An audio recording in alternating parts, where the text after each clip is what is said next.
आज पुनः फिर 1 महीने के बाद इस निवास पर सत्संग सदगुरु का गुणगान करने का ये अवसर मिला है और आपके दर्शन करने का ये सौभाग्य प्राप्त हुआ है। संत जनों, भगत जनों, ये सदगुरु की इस निरंकार के भगवान की बहुत कृपा है। नहीं दे रुक जाओ, प्यार से बोलो निरंकार जी।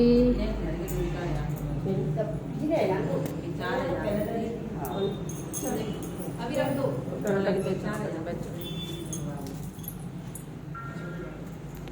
सत्संग जी, प्यार से कहना सत्संग जी, भगवान की बहुत कृपा हुई है हम सब पर। कहिए सत्संग जी, जो जीवन मिला है उस जीवन के मुताबिक हम काम कर रहे हैं। जीवन मिला था परमात्मा को प्राप्त करने के लिए, परमात्मा की कथा सुनने के लिए, इसके गुणगान करने के लिए। आज हम उसी परमार्थ के मार्ग पर चल रहे हैं। सदगुरु माता सुभिक्षा जी महाराज की कृपा से सत्संग जी, इन बहनों ने बहुत बड़ी मेहनत करके ये सत्संग इकट्ठी की है। संत जनों, जब भी संत के दर्शन होते हैं तो सत्संग जी मन में खुशी आती है, और जब संत से संत मिलते हैं तो सत्संग जी फिर इस निरंकार का ध्यान आ जाता है, इस परमात्मा का में ध्यान आ जाता है। अगर संत न होते तो सत्संग जी इस परमात्मा को कोई बोध नहीं करा देता। रात गवाई सोए के, दिवस बितायो खाए, हीरा जन्म अनमोल है, कोड़ी बदले। इंसान तेरी ये फितरत है कि तुझे कभी चैन नहीं है। रात को नींद भर के सोता है और दिन में जो भी अच्छा लगता है उसको खाता है। लेकिन हीरा जन्म अनमोल है, एक कोड़ी बदले जाए। अब सत्संग जी नहीं जाए, महात्मा तो जगाने के लिए आए हैं। जगो, आप जागो, इनका संग करो, इन महात्माओं का। इसी संग से आपके जीवन का कल्याण होगा, इसी सत्संग से आपके जीवन की मुक्ति होगी। ये महात्मा आपको परमात्मा का धाम बता रहे हैं, गुरु का ज्ञान बता रहे हैं। तो सत्संग जी, ये जन्म हमें इसलिए नहीं मिला है कि हम खाएं पिए और सो जाएं। ये तो जन्म सत्संग जी इसलिए मिला हुआ है,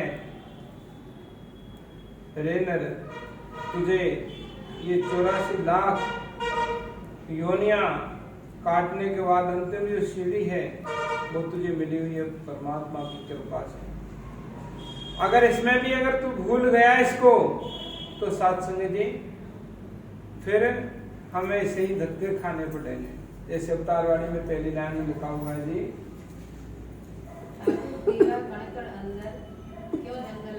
अब कह रहे हैं ठाकुर तेरा कण कण अंदर है। एक एक मिट्टी का कण है ना, उस कण कण के अंदर है।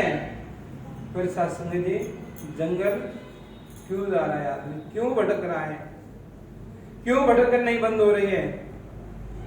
सत्संग जी रैदास मुनि जी से जब मिले महात्मा, गुरु मिले, गुरु से मिले तो सत्संग उसने तो कह दिया, छाप तिलक सब छीने तो तिन्हें ना मिलाए। आज मुझे मेरा गुरु मिला है, मैंने सब कुछ छोड़ दिया, अब मैं कुछ कर ही नहीं रहा हूं। कब?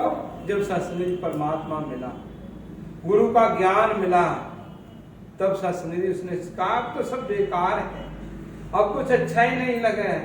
सत्संग जी, ये जो आप इस सत्संग कर रहे हैं, इसके अलावा ये संग करके और सत्संग फिर आप और संग करो, आपको अच्छा ही नहीं लगेगा। काम धैन को छोड़ महात्म धेनु कौन दुहावे, छेरी कौन दुहावे। जिसने सत्संग जी गाय का दूध पिया हो, छेरी कहते हैं बकरी को, वो बकरी का दूध क्यों पिएगा? काम धैन को छोड़ महात्म छेरी कौन दुहावे। हे इंसान, तुझे ऐसा जन्म मिला हुआ है, फिर तू क्यों भटक रहा है? साथ संगत जी, मन नहीं मानता है, पता नहीं है ये देवता ठीक करेगा कि नहीं करेगा, ये गुरु हमें मुक्त करेगा कि नहीं करेगा, ये हमें जगह जाएंगे तो वो अच्छी लगेगी कि नहीं लगेगी। और इंसान उस भक्ति को करता है जिसको वो अनुकूल होती है, वो भक्ति करता है जिसके अनुकूल उसको सरल लगती है। अगर सत्संग जी अगर यहाँ से कह दिया सेवा के लिए कि आप जाओ और वहां सेवा करके आओ, तो सत्संग यहाँ बैठना भक्ति नहीं है, वो तो कुछ सेवा के लिए हुक्म मिला वो भक्ति है। तो सत्संग जी इंसान भटक रहा है, घूम रहा है, काहे रेवन खोदन जाई, सर्वव्यापी सदा लेपा तोरे संग समाई, खोजी हो तुरंत मिल जाऊं, एक पल की तलाश में मैं तो बंदे तेरे। इंसान, मैं तो तेरे पास खड़ा हुआ हूं, मुझे तो ढूंढ तो सही। किसी सदगुरु की शरण में जा, किसी तत्वज्ञानी सदगुरु की शरण में जाकर के उसको तू प्रणाम कर, और वो सदगुरु आपको ब्रह्म ज्ञान दे देगा, वो आपको निरंकार का दर्शन करा देगा। तभी तो महात्मा कहते हैं कि साकत संग न कीजिए जाते हुए विनाश, संगत कीजिए साध की अंत करे निर्वाह। क्या कह रहे महात्मा? अरे ऐसों का साथ मत करो जो अधूरा ज्ञान लेकर के चल रहे हैं, तो उनके पास ज्ञान ही नहीं है। और सत्संग जी बड़े बड़े भक्ति के वो ओंकार करते हैं कि हम भक्ति कर रहे हैं। महात्मा कह रहे हैं संगत कीजिए शांत की, ये साध की, संगत कीजिए साध की, अंत करे निर्वाह। अरे सत्संग जी, इस संगत को आप करोगे, इस गुरु का ज्ञान लेकर के आप करोगे, ब्रह्म ज्ञान को जीवन में उतार करके करोगे, जो सत्संग जी पुरातन काल से सत्युग, द्वापर, त्रेता, सबको सत्संग जी जो भी पैगंबर आए उन्होंने ब्रह्म ज्ञान दिया, निरंकार को बताया। तो सत्संग जी अब कह रहे महात्मा संगत कीजिए साध की अंत करे निर्वाह। सत्संग इसी से हमारा अंतकरण शुद्ध हो जाएगा, पवित्र हो जाएगा, पाक हो जाएगा, मुक्ति हो जाएगी, मोक्ष हो जाएगी। साकत संग न कीजिए, साकत कहते हैं जो इस ज्ञान को जानता नहीं हो, जो भगवान को जानता नहीं हो, और सत्संग जी वो लगा हुआ है सीताराम सीताराम सीताराम सीताराम। सत्संग जी इससे कुछ भी होने वाला नहीं है। आप इस मकान में निर्माणाधीन काम चल रहा हो, कंस्ट्रक्शन हो रहा हो, और सत्संग जी कोई आकर के कोई लेबर काम करे सुबह से लेकर के शाम तक, तो सत्संग जी मालिक के बिना मजदूरी कौन देगा? वो तो शाम को जब छुट्टी होगी तो आया है जैसे चला जा। भाई मेरे कहने से न तो तूने काम किया है, न मेरे कहने से तो मैंने तेरी छुट्टी की है, और तो मेरे यहाँ कोई रजिस्टर्ड ही नहीं है, तेरा तो कोई वही नहीं है, खाता ही नहीं है, तो तू आया जैसे चला जा। ऐसे ही सत्संग जी संसार में बहुत सारी भक्तियां हो रही हैं, बहुत सारे सत्संग जी आनंद गीत होते हैं, तो उनका सत्संग भी कुछ नहीं है। एक बच्चे को आप 20 साल तक भेजो स्कूल, 20 साल तक स्कूल भेजो, बढ़िया ड्रेस चलवाओ, स्कूल के मुताबिक उसकी टेक्स्ट बुक लाओ, सीरीज लाओ, नोटबुक लाओ, सब कुछ लेकर के आओ, और सत्संग उसका नाम उसमें प्रवेश पारा में बना करके आप साइन मत करो। आपके बच्चे को कहीं कोई डिग्री मिलेगी क्या? और आप फिर जाकर के कहो प्रिंसिपल साहब से मेरे बच्चे की टीसी दे दो, मेरे बच्चे ने 20 साल आपके स्कूल में पढ़ा है। वो कहेगा मेरे यहाँ तो कोई रिकॉर्ड नहीं है, वो मेरे यहाँ तो कोई रजिस्ट्रेशन ही नहीं है, इसको कोई रिकॉर्ड ही नहीं है, मैं कहाँ से दूं? तो सत्संग जी कहने का सिर्फ भाव ये है कि जब गुरु के माध्यम, गुरु के द्वारा जीव जो भक्ति करता है, तब तो सत्संग जी उसका अंतकरण मुक्त हो जाएगा अंत के समय पर। और सत्संग जी गुरु के बिना कोई भी भक्ति करे, जिन्होंने भी की है वो सत्संग सब पछताए। जिन्होंने भी भक्ति की है, गुरु दिखावे गुरु मनावे, गुरु ही प्रेम सिखाता है, और बिन गुरु भक्ति मूल न होवे, जो करता पछताता है। उस समय तो नारद की बात कह रहे हैं, जबकि नारद तो ऐसे थे कि वो तो भगवान के साथ ही रहते थे, लेकिन उस समय की बात महात्मा कह रहे हैं कि जब ज्ञान ही नहीं लिया था, तो सत्संग उनका नारद और सुखदेव से ज्ञानी, अरे शास्त्र उनके बराबर तो हमें कोई ज्ञान ही नहीं है। सुखदेव जी महाराज को कितना ज्ञान था, नारद जी को कितना ज्ञान था। और सत्संग जी इंसान बहुत बड़ी बड़ी बातें करता है, मैंने इतना ऐसे परमात्मा को देखा है, मैंने ये देखा है, लेकिन सत्संग जी ये परमात्मा तो वेद शास्त्र रामायण गीता जी सब यही कह रही है कि ये परमात्मा ऐसा है, वो धरती से लेकर के आसमान तक एक है, अर्ध उलट विषय निरंतर ऐसा साहेब मेरा है। हे अर्जुन, ऐसे परमात्मा को बोध प्राप्त कर तो शस्त्र इसको काट नहीं सकता है, हवा इसको उड़ा नहीं सकती है, अग्नि इसको जला नहीं सकती है, प्रलय के साथ इस परमात्मा का प्रलय नहीं होता है। ऐसे परमात्मा को जान करके अपने जीवन का कल्याण कर। क्या साथ संजय जी वो मीरा जी के गीत गाते हैं, क्या वो मीरा जी के गीत ही गीत गाते हैं या मीरा की तरह हमने इसको पाया है? क्या मीरा की तरह हमने इसको जाना है? क्या कबीर जी की तरह हमने जाना है इसको? साथ संजय जी, कबीर जी ने रामानुज जी से जाना और कबीर जी कह रहे हैं, पहले तो क्या कह रहे हैं कबीर जी, अल्लाह अलग न जाए लख्या। हे दुनिया वालों, ये अल्लाह है, अलग नहीं जाना जा सकता है। अल्लाह परमात्मा, अल्लाह अलग न जाए लख्या, अरे इसको तो लखा ही नहीं जा सकता है, देखा ही नहीं जा सकता है। और जैसे ही गुरु रामानुज जी मिला तो फिर दूसरी लाइन में कह रहे हैं, कहे कबीर मेरी संशय नासी, अरे मेरे तो सारे संशय भ्रम सब खत्म हो गए। कब? जब मुझे गुरु मिले। कहे कबीर मेरी संशय नासी, मैं सर्व निरंजन दिखा, अब तो मैं भगवान को सब जगह देखता हूँ, कोई जगह खाली नहीं है। तो सत्संग जी भक्ति तो ये है, संत तो वह होता है जो सत्संग जी अपने अंतकरण को जानता है, जो इस परमात्मा को जान करके भक्ति करता है। इसी तभी तो मीरा जी ने कहा, भव सागर सब सूख गए हो, आस नहीं मोए तरनन की, मोए लागी लगन गुरु। कहाँ सत्संग जी, कहाँ जब तब पूजा पाठ, कहाँ सत्संग जी फूल माला, कहाँ कुछ क्या बताया? तू निर्लेप नारायण, परमात्मा कैसा है? तू निर्लेप नारायण, तुझे चंदन लगाऊं तो कहाँ लगाऊं? हे परमात्मा, तू तो निराकार है, तेरा रूप ही निराकार है, तेरा कोई आकार नहीं है। तू निर्लेप नारायण, तुझे चंदन लगाऊं तो कहाँ लगाऊं? कौन सी जगह है और वो कौन सा स्थान है जहाँ परमात्मा नहीं हो? ठाकुर तेरा सर्वव्यापी, जंगल जाकर क्या लेना? शासन ये परमात्मा तो सब जगह है। फिर जब इंसान भटक रहा है, जब तक इंसान की भटकन खत्म नहीं होगी, तब तक वो स्थिर नहीं होगा, तब तक शासन मीरा जी की तरह कह नहीं सकते हैं, पायो जी मैंने राम रतन धन पायो, वस्तु अमोल दी मेरे सतगुरु कर कृपा अपनाए।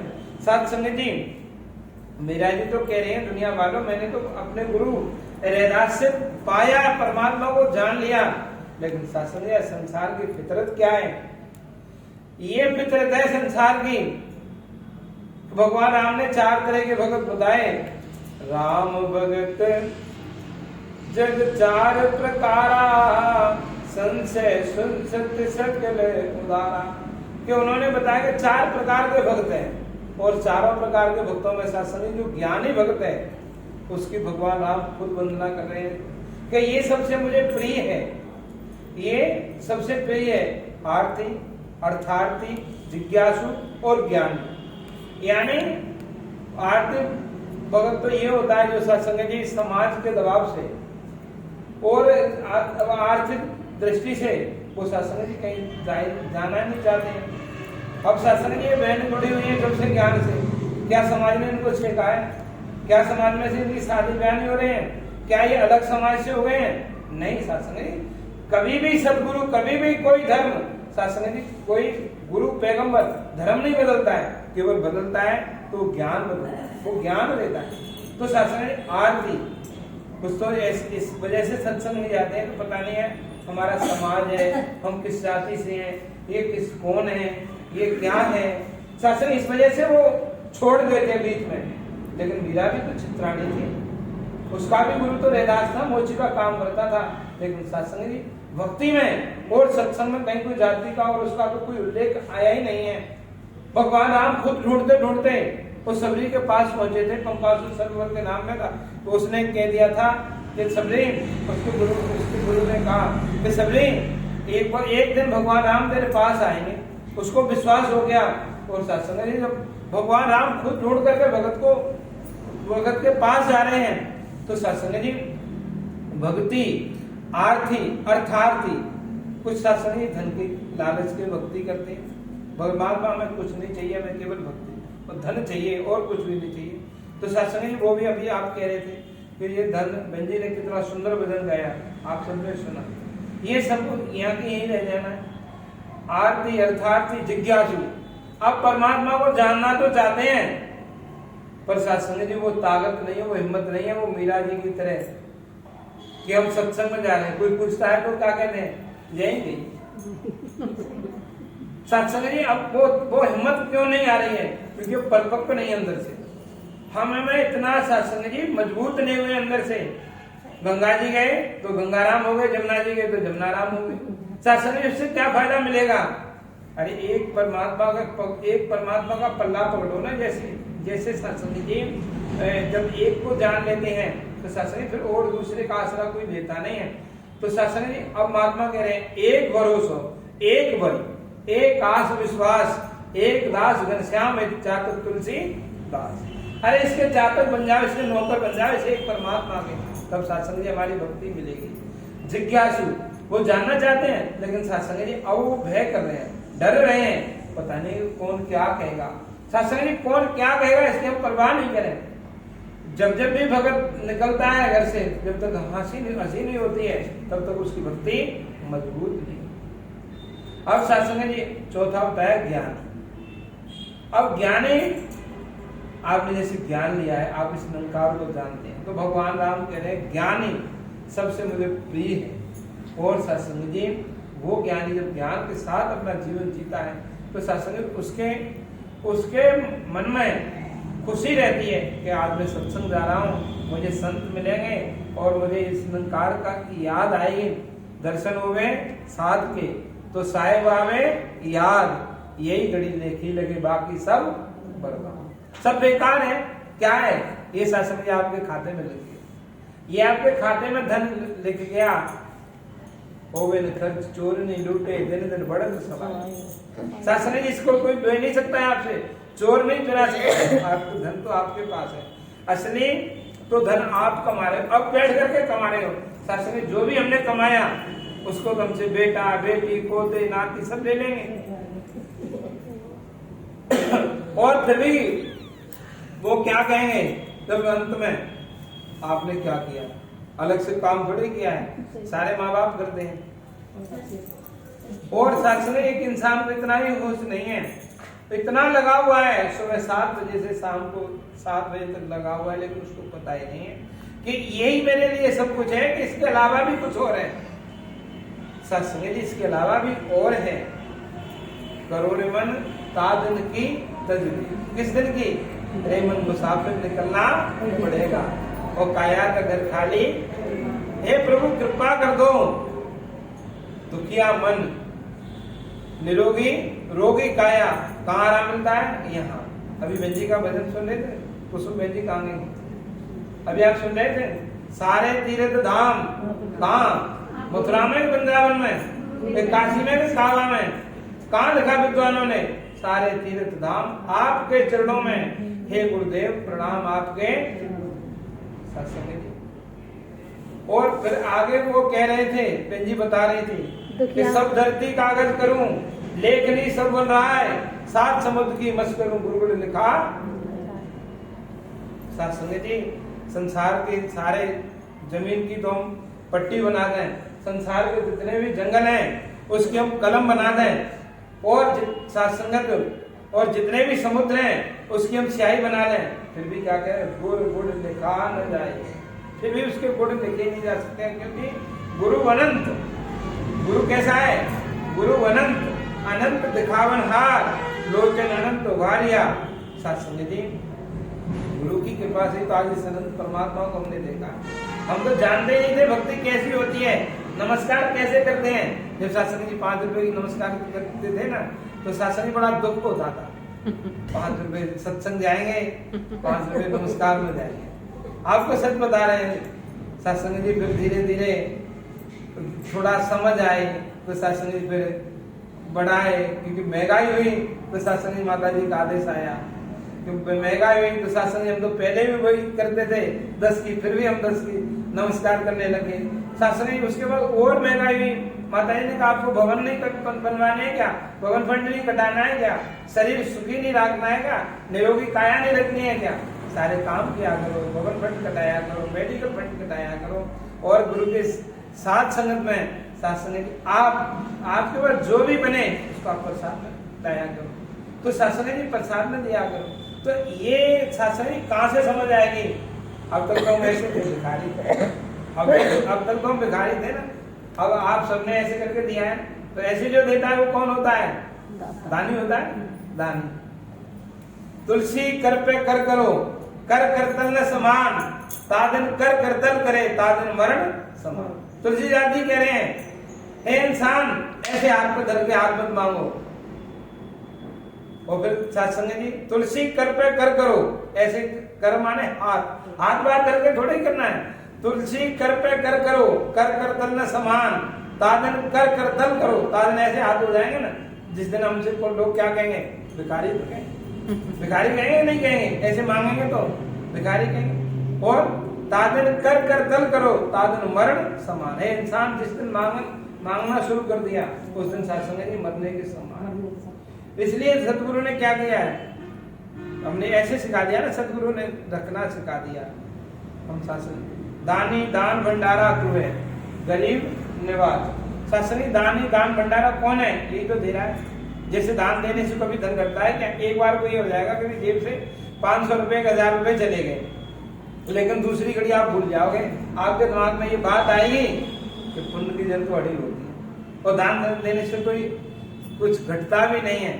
सो सत्संग जी ऐसे ही जब कोई आदमी को सत्संग में लेके गए, जैसे बहन जी आती है ना वहां गुवाहाटी से, तो अब ये बहन जी रोज किसी आदमी को कहेंगे चलो हमारे साथ सत्संग में चलो, सत्संग में चलो, तो सत्संग जी अब रोज किसी को कहोगे तो वो परेशान हो जाएगा। उसने कहा एक दिन इसकी बात रख लेते, चले जाते, हमारा क्या जाएगा, चलो ले चलते। बहन जी ने कहा मेरी गाड़ी जा रही है, आप मेरे साथ चलो, खाना ले जा रही हूँ बना करके, नाश्ता।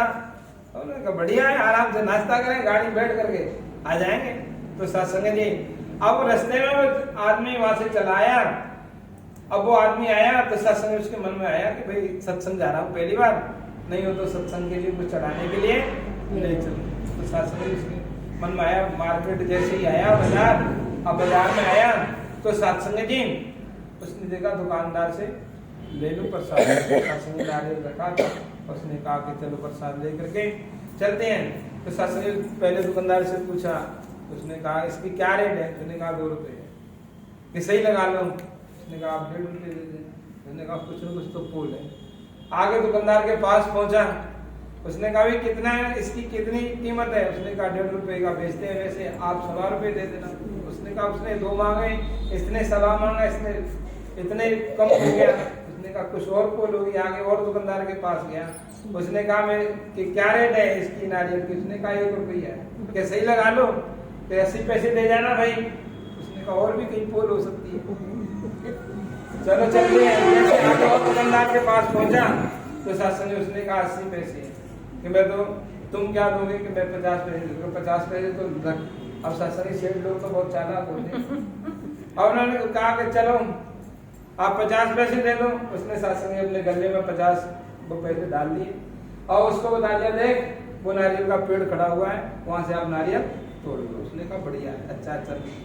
अब जहाँ शासन ने वहां नारियल के जैसे ही वो देखा पेड़, अब उसने देखा पैसे तो मैंने पूरे दे दिए हैं, अब दुकानदार मुझसे मना करने वाला तो है ही नहीं। तो शासन ही जैसे वो ऊपर चढ़ा उसके ऊपर, तो देख रहा है अब तो सबसे बड़ा तोड़ के ले जाऊंगा, क्योंकि दुकानदार ने मुझसे कह ही दिया है। जब शासन ने देखा कि ये नहीं है छोटा, ये बड़ा है, तो जैसे ही उस बड़े नारियल की तरफ शासन जी वो लालच में गया हाथ छोड़ करके, तो शासन नीचे जमीन पर गिर पड़ा, तो उसका पूरा शरीर टूट गया। तो शासन जी अब उसको पछतावा हो रहा कि मैं तो लालच के चक्कर में आ गया। तो शासन जी अगर उसके दिमाग में ये बात होती कि भी दान देने से, मेरा तो दान है, दान देने से कहीं कोई घटता थोड़ा ही है, तो तभी तो तुलसीदास जी ने लिखा कि दान दिए धन ना घटे और जो सहाय रघुवीर, पक्षी के जल पिलत ते, सरिता घटे न नीर।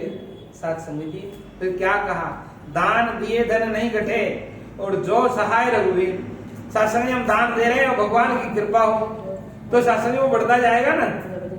भाई संत का काम क्या है, दोनों हाथ तो लीजिए, यही सज्जन का काम। जब घर में दाम बढ़े तो साथ संगत जी हमें देना चाहिए दान, और नदी में जब वो नाव में पानी बढ़े तो साथ संगत जी उसको भी निकाल देना चाहिए।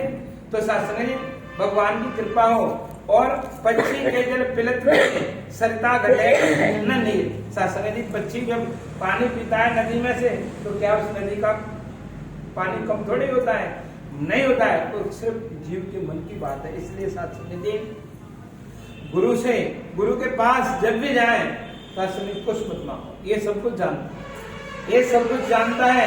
और मांगो तो साथ भक्ति मांगो। क्या मांगो, तेरी भक्ति में सुख है समाया, कि दाता अपना ध्यान दीजिए, मेरा ध्यान दो प्रभु, कृपा करो। आज तूने ऐसी भक्ति दी है, अब प्रभु कृपा करो, यही भांति सब तज भजन करूं दिन। जो आज प्रभु आपने कृपा मेरे ऊपर कर दी है कि अब मैं सारा सब कुछ छोड़ के आए ना अपने घरों से, बच्चों को, परिवार को, काम को, क्रोध को, लोभ को, मोह को, अहंकार को छोड़ करके यहाँ सत्संग में आए। और सत्संग में इसीलिए आए हैं कि सत्संग सात्संग जीवन को सुखी करता है, सत्संग से चैन आता है, सत्संग से सात्संग जी सुख आता है, सत्संग से मन को सात्संग जी बहुत शांति मिलती है। इसलिए मनुष्य को जीवन में ये पल कभी कभी आते हैं। कब आते हैं? कभी कभी आते हैं। सत्संग आते नहीं है, कभी कभी आते हैं। आगे दूसरी लाइन में क्या कह रही थी, अब कह रहे हैं सत्संग जी बिना गुरु के ज्ञान नहीं मिलता है, चाहे तू धक्के रोज का कहीं भी चला जा। सत्संग जी गुरु बिन भवन तरह न कोई, जो विरंच शंकर सम। हे दुनिया के इंसान, भगवान ब्रह्मा ही क्यों न, शंकर जी क्यों न, लेकिन गुरु के बिना तो उनका भी कल्याण नहीं हुआ। सत्संग जी इसलिए हम ऐसी भक्ति कर रहे हैं कि निरंतर इसी भक्ति में बैठ करके, ये सत्संग क्या है, स्वर्ग की निशानी है। इसमें जो भी बैठता है वो सत्संग चढ़ो और पार उतर जा। लेकिन हम बैठना ही नहीं चाहते हैं, आना ही नहीं चाहते हैं। बहन जी ने फोन किया है, चलो फोन तो किया है, चलते हैं, नहीं तो कल हमारे यहाँ नहीं आए। क्या सत्संग जी हम इसीलिए भक्ति कर रहे हैं, इनके लिए कह रहे हैं? नहीं, सत्संग जी हम अपने लिए भक्ति कर रहे हैं। हम तो सत्संग जी भोजन नहीं मिले, लेकिन भोजन हमें एक बार करना चाहिए। आगे जी अब सत्संग जी कह रहे तो जाग जाग करके, भूखा रह करके कष्ट बहुत मिलेंगे। वो भूखे रहते हैं सत्संग जी, व्रत करते हैं, जप करते हैं, तप करते हैं, तो सत्संग जी इनसे कुछ मिलने वाला नहीं है। आपके मन की संतुष्टि है कि हमने ये सारे काम कर लिए, हम वहां तक चले गए। लेकिन सत्संग जी अगर यही नहीं होता तो फिर लिखने वाले विद्वान ऋषि मुनि शास्त्र ये नहीं लिखते कि गुरुर ब्रह्मा गुरुर विष्णु गुरुर्देवो महेश्वरा गुरुर साक्षात परब्रह्म तस्मै श्री गुरुवे। ऐसे गुरु को फिर नमन नहीं करते। और तो शास्त्र जी कहते हैं कि गंगा गुरु, जमुना गुरु, ये तो कुछ भी तो लिखते हैं उसके बारे में। मन को शांत करके को गुरु की शरण में आ जाना चाहिए। शास्त्र जी कहीं भी हम चले जाए, तब यज्ञ आहुति इनसे कुछ भी मिलने वाला नहीं है। इसलिए क्या है, एक घड़ी आधी घड़ी आधी के प्यार, तुलसी संगत साथ की हरे कोट अपराध। सत्संग जी ये सत्संग हमारे